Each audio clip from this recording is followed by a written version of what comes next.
feeling like a shark in a shrimp tank. Big fish, small pond in the shrimp tank. Hey everybody, welcome to the post-show wrap-up of the Shrimp Tank. I'm your co-host, Ted Jenkins, sitting here with my co-host, Lee Hosman. Of course, our guest today, Dave Chambless, who's the president of Abraxas Business Services. If you ever thought about selling your business, this is the guy to talk to. As always, you can find us on iHeartRadio. You can get us at Apple Podcasts, Google Play, Stitcher, SoundCloud, or go to shrimptankpodcast.com.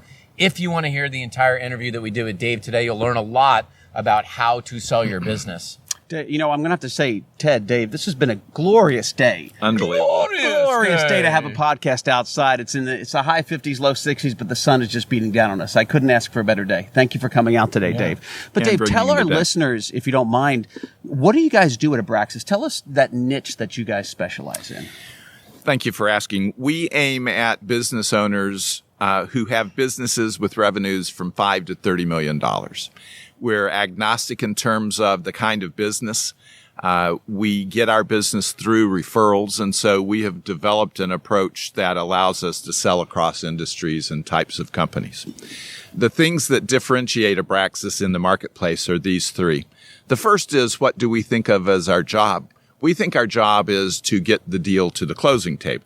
And that's highly differentiated from other business brokers in the market who believe that their job is to get someone into the room with their client and see if there's energy. So the first differentiator is that we believe that our job is to get our deals closed.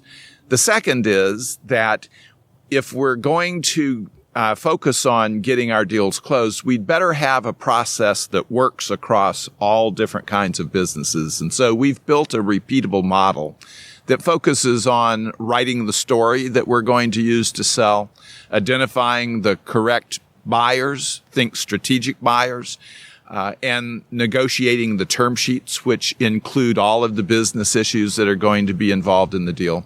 And finally, and most importantly, overlooked by almost everybody, is getting the deal from the offer to the closing table 90 days later, where there are incredible moving parts, an incredible number of moving parts, a lot of friction, a lot of emotion. You know, Dave, when business owners sell their business, there are a lot of things to consider, and there are a lot of mistakes that can happen at the closing table. What would you say, and I know there's a lot of them, but what's the single biggest mistake that an owner can take away from this video and say, I don't want to make that mistake? I think that the biggest mistakes that are made are around credibility. And so the presentation of the books and the success of the company in a way that will be sustained when the buyer comes in and does due diligence. So we put out a set of numbers in the book, but, oh, sorry, we should have said this, or this number's not right. It's a trust-based transaction. And so when we do things that bruise trust, then we exponentially bruise the transaction. Well, and you know, credibility is built not only from your behavior and your actions, but also how you built your company. And I know that just from sitting with you today, Dave, the analytical nature of you far exceeds anyone else's analytical nature that I've sat with. It's amazing. But you've also surrounded yourself with a crew of people that offset that a little bit. Describe your staff and how that's really built your success. Well, I think of them more as partners than staff.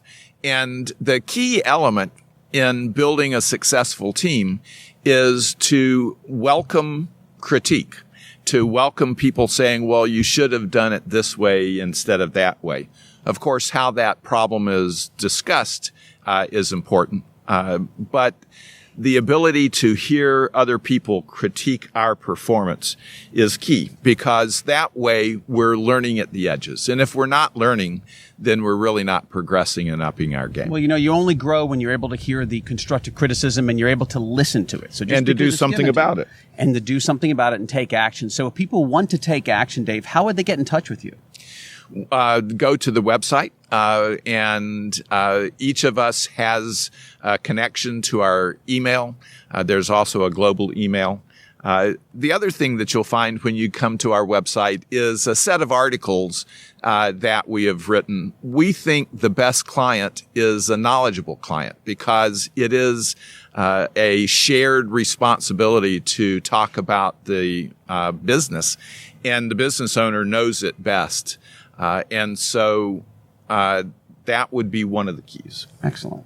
I guess if you're closing a deal, one of the big questions to wrap up this post-show wrap-up is, do you always sign with the Mont Blanc pen? Is that the only pen to sign with? Or It's all about image, isn't it? I like that. I like that. Well, folks, this is why Dave is so successful. And as I said in the podcast today, like selling your business is a lot like staging a house. Your goal is to extract maximum value. But to do that, you can't just put the house on the market. You got to stage it right. You've got to make sure that the front lawn is perfect. You got to make sure you have the right furniture in the house, that the moving pieces are working right. And you have to get your financials and your ducks in a row. And when you do that, you can often extract maximum value for your house. And if you do the same, you can extract maximum value for your business. That's why you talk to Dave. Thanks, Dave, again for coming on the show today. My pleasure. Thanks to you for watching the post-show wrap-up of the Shrimp Tank. I've been feeling like a shark in a shrimp tank. Big fish, small pond in the shrimp tank.